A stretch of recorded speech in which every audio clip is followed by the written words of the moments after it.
How many times has your little one come home from school and half of what you packed is still in there, right? When you're trying to pack healthy options for them, sometimes they get the thumbs down instead of the thumbs up. But Vani Hari, the food babe, is here. She's got a brand new book out that you've got to check out. New York Times bestselling author. This is book number 4. How are you? Thanks for joining us on Your Day with Anna Koyman. Thank you so much for having me here, Anna. Yes, I hate it when the lunches come back and there's you can tell they barely ate anything and there's it's picked through. You're like, are they getting sick? What's going on? And your mind starts to wonder, and it just kind of goes crazy. Right. And the food waste, the money waste, the time waste, all of it. And so the number one tip I have for every single parent out there, get buy-in from your children ahead of time before you pack lunches. Don't just pack lunches blindly saying this is what they need and this is what I'm going to send.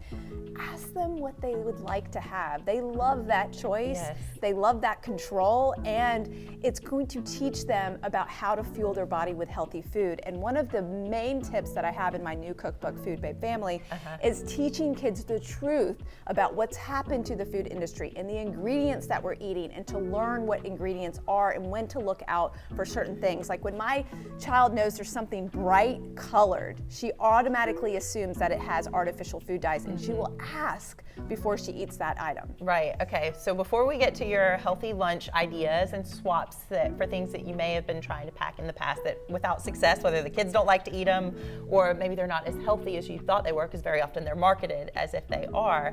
Let's talk a little bit about the strategy, a little bit more about getting our kids to buy in. So maybe take them to the grocery store? Absolutely, take them to the farmer's market. Grow food with them in your garden. One of the reasons my daughter started loving bok choy is because we had it growing in our front planters. How funny, she loves bok choy. Yes, and the reason why she loves green peppers on her pizza is because we grow green peppers in the garden, and they taste so fresh and they're so good, you can't not like them. Yes. So, get them to buy in. Yeah, you have to get them to buy in, and you have to kind of bring them along the way and get them involved in the kitchen, especially as they enter that 5 or 6 range where they're really starting to be a little less clumsy and they're able to handle things in the kitchen. I signed up my daughter for a cooking class over the summer, a little cooking camp, and it was 3 different weeks, and she came back so confident that she was starting to make her own snacks and cutting her own apples and doing all of that, and I was just like, oh wow, this is great, this is saving me so much time. Yes, well sometimes moms though are going, it's going to take me forever to try to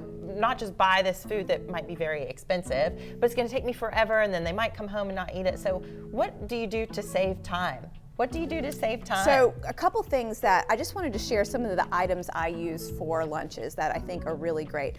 I love this company. It's Lunchbots. They make these stainless steel lunch containers. These things are just fabulous because they're not plastic. You can put hot food in them. And then also they don't leach any kind of chemicals. There's a lot of what they call PFAS, P-F-A-S chemicals that are forever chemicals that enter your body and just kind of stand there, and they can disrupt the endocrine system. They can cause problems later on in life, cause cancer. So that's stuff that we want to avoid as much as possible. So stainless is what you recommend? Yes, stainless. And then I love sending hot lunch because I think a lot of the food that's cold and just been sitting there isn't very comforting to them, especially in an environment where they're sitting in a classroom or a schoolroom where the air conditioner's blowing and they're in this kind of building that's just not as warm as being at home. And so I love sending a hot lunch. In here, I will put pasta, I'll put leftovers from the night before, I'll do rice and beans.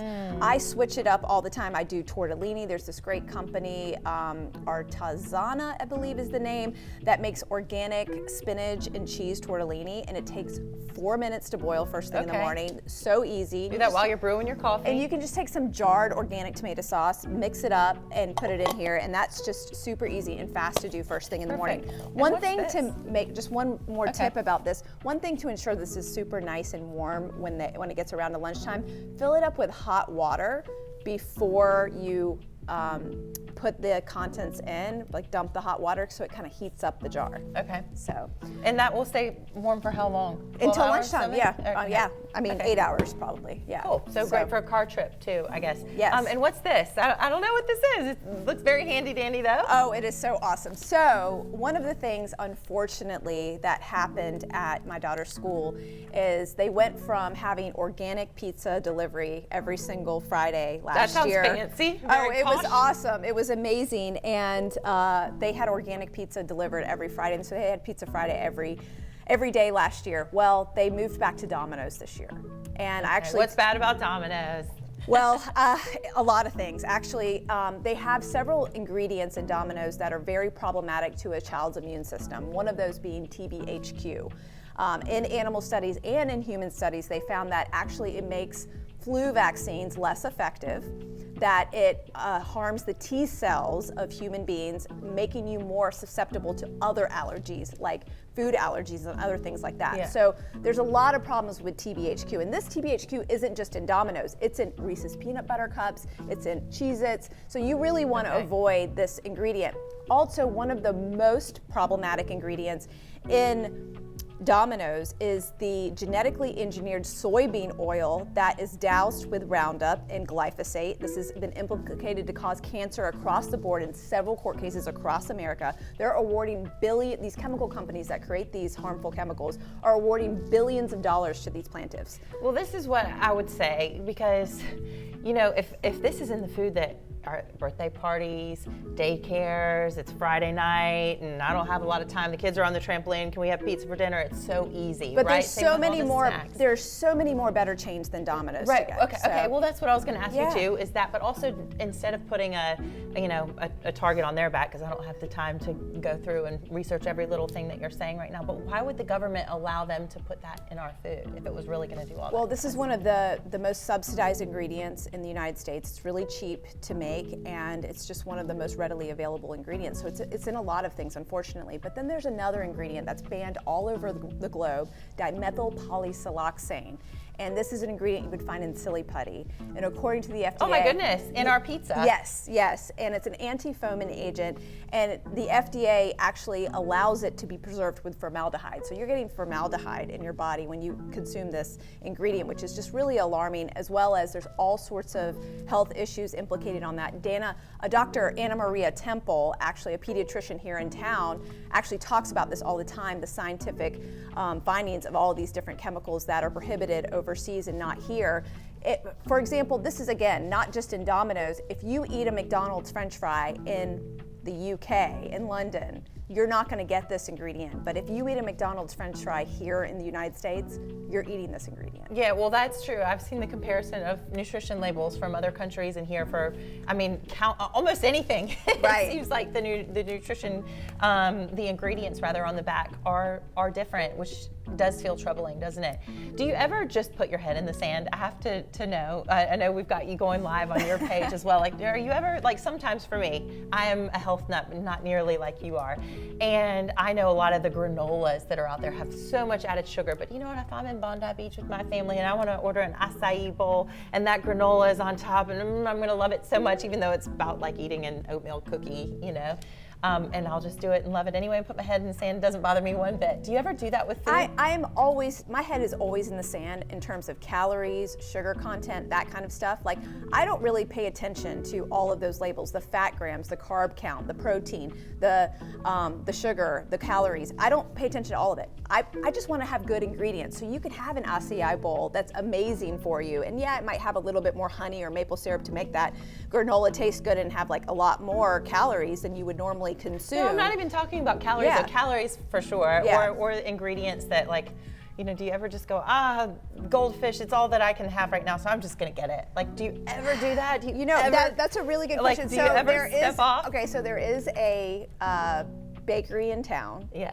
And I know that they don't use the best fry oil, but they have the best donut holes I've ever had in my life. I've had them since I was really little. And so on occasion, we'll get those. But it's on occasion, right? Yeah. I let my hair down. Yeah. But that's about it, you know? And when I'm traveling, I think I let my hair down a lot more too, because I am not in control of the situation. And and when I'm traveling too, I try to get a kitchen or an Airbnb, so I'm like at least 50% trying to do the right thing, right? Yes. And so you just do the best you can, but the best thing to do is to make your house a sanctuary. Bring in the best ingredients and control as much as you can, because we're exposed to all of these different chemicals. That's a great point. So depending how far you want to go with all of this stuff, maybe birthday parties are okay, daycare is okay. I'm just saying, whatever it is that you decide, but what you control in your own house, because we want to make sure that our kids are feeling comfortable and confident in all of these scenarios too. Right. And so this is where this comes into play. This thing is amazing. This is a warming pouch that you can put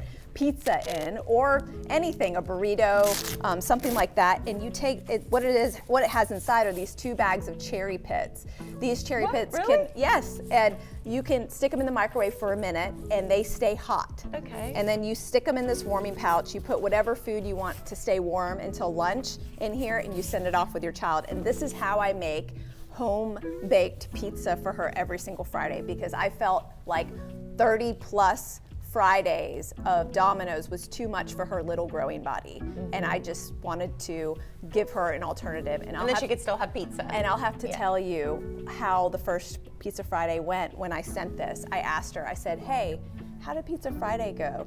And she goes, oh, Mom, it was so delicious. And I said, really? She goes, yes. She goes, it was so good. I said, better than the organic pizza you used to have? And she's like, oh, yes. And it's because she's getting her pizza exactly like she wants. She wants black olives, green peppers, and red peppers. Right. So you're training her, and she's training her taste buds in the process. Well, one of the beautiful lessons of this that I believe as a parent that I've learned is that our kids are going to be in these situations where they're going to have to stand out. They're going to be different. They're going to start to make decisions for themselves, and they need to be exposed to all of these situations in life, because McDonald's isn't going away anytime soon. Yeah. Burger King, Chick-fil-A, Bojangles, all of those fast food chains aren't going away, and their friends are going to want that stuff. And so if you arm your children with the knowledge of what's really in our food, I mean, my daughter's been part of the Domino's conversation for years in terms of understanding what's in it, why we don't participate, etc.